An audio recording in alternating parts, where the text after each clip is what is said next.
Day 1 leader is Aaron Martins. He's got 20 pounds, 7 ounces. In second place, we have Mr. Scott Rook with 19 pounds, 6 ounces. Third place, Mr. Kevin Van Dam, 19 pounds, 3 ounces. Brent Chapman is in fourth place, 18 pounds even. And Bobby Lane has 16 pounds, 12 ounces for fifth place. What we're going to do is go ahead and open up the floor for questions. We have a couple of microphones out there. And so if you will just raise your hand, we'll start with whoever wants to get going right now. We have one right back here, Mr. Storm. This is for, I guess, Kevin or Scott or Aaron. All of y'all may speak at once if you'd like. You're all sort of in the same area. We've all been able to figure out. Do you think that that's going to hurt you in the long run in this classic? Is there enough fish there for everybody to really pound on them for 3 days? Well, why don't we start with Kevin to answer that question first? It's the most impressive area that I've seen here as far as spawning potential and habitat around it. So the answer to that would be yes. Kevin says yes. Would you agree, Aaron? I think so. We hope so. They're there. It's if we can catch them. Yeah, Okay. there's no question they're there. All right, very good. Next question. Yes, sir. All right. Just was curious that we've heard a lot about the water conditions changing from practice, pre-fishing, and everything else. Is the water changing enough to make that big of a difference? Was the full moon the cause of the tide change, or any opinions on that? Any specific person would like to answer the question?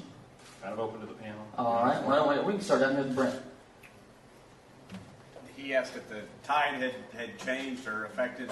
The tide really for me has been out. We really need a tide to come in. I'd like to see a good high tide, but it's been low for the last several days, and would really like to see it come up and get high again. I think it'd really improve everything, probably for everybody here. Okay, this question's for Brent and Bobby. We know where the other three are fishing.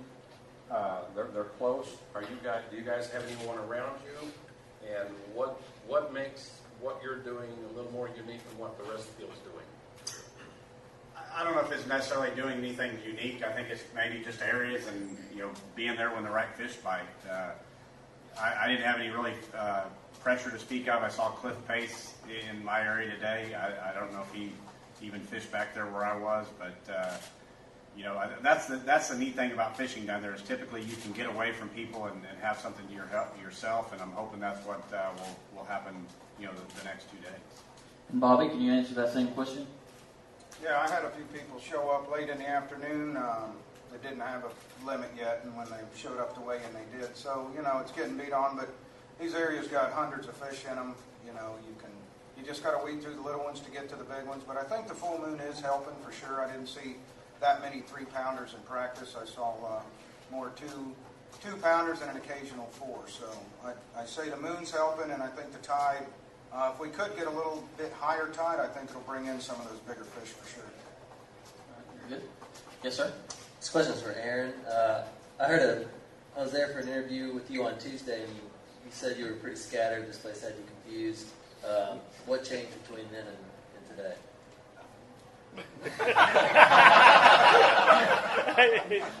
Well, I think it was the practice we had. I think all of us will agree they weren't biting very well. Maybe some guys were catching decent, but I stayed up here and ran the Bayou Black area, and it just seemed like the water temperature in a lot of areas was in the 40s, low 50s, and there's so many mats and so much from the hide into. The fish were scattered out in those areas. It's hard; you can't really pinpoint them, and you get a bait right in front of them. Basically, the strike zone was very small. Now, Wednesday we went out and the temperature was like up to 60. Fish act completely different. The water's gone up a tremendous amount in temperature. It warms up quicker, shallow, dark water. So, that's just, that is all it was. It's just the temperature of the water, the weather. It's definitely getting better.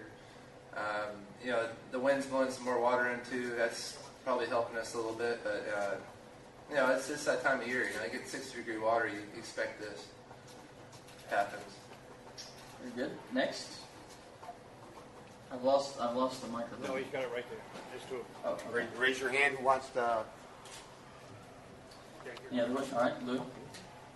Okay, Kevin, Scott, Aaron, you guys are all fishing the same area. And from what I understand, the sweet spot of this area is pretty small. How are you going to handle that tomorrow? I mean, are you just going to do what you did today? Is it still fair game for everyone? Ring around the rosy, that's a good one, yeah. That's about right. I mean, I was there first. Yeah, it was pretty fun. It was pretty funny this morning. I mean, it's not like I was following Kevin. He was out one of the first boats out, and I was one of the last boats out. And I actually was going for where I thought was the best spot, and out of the fog, about 50 yards, is Kevin right in front of me. Right there, I knew who that is. So yeah, it's gonna be funny. It'll be exciting. It'll be nerve-wracking watching other guys catch them and wondering what they got too. Yeah, I had 2 fish at noon today. I watched Kevin and Aaron catching them pretty good, so it was a little frustrating. Very good. Any other questions? Yes, sir. Scott and Kevin, you guys being frequent road roommates, did you guys share anything at all prior to this? We did a little bit. We talked a little bit about that area because he caught him in there on Wednesday, and so did I. So. One overriding question that I found today on the expo floor was curiosity about the fog delay. Maybe if each of y'all could tell us how far y'all are running and what sort of anticipation of change if we do have a fog delay tomorrow, which is a possibility. We'd like to know that. Bobby? Yeah, I made the run down to Venice today, and the fog was actually, it looks like we got let out almost, Tripp made a good decision, but it was wide open all the way down until we did get to Venice in the main river down there, and it was fairly thick till you got off to your oxbows there, or bayou, whatever, and it opened up then. If we did have a fog, I'd go down at least if I had an hour to fish. If not, I'd go to Catawatchie somewhere. Aaron, would you make the same decision? I'm not changing anything. You're not going anywhere. I imagine Scott and Kevin will echo that. What about you, Brent? For me, I made the decision this morning if we didn't take off by 9 o'clock that I was going to fish up here. I've got some other fish around, not in Catawatchie, that I felt like I could go catch a decent bag out of, and kind of probably stick with the same thing tomorrow.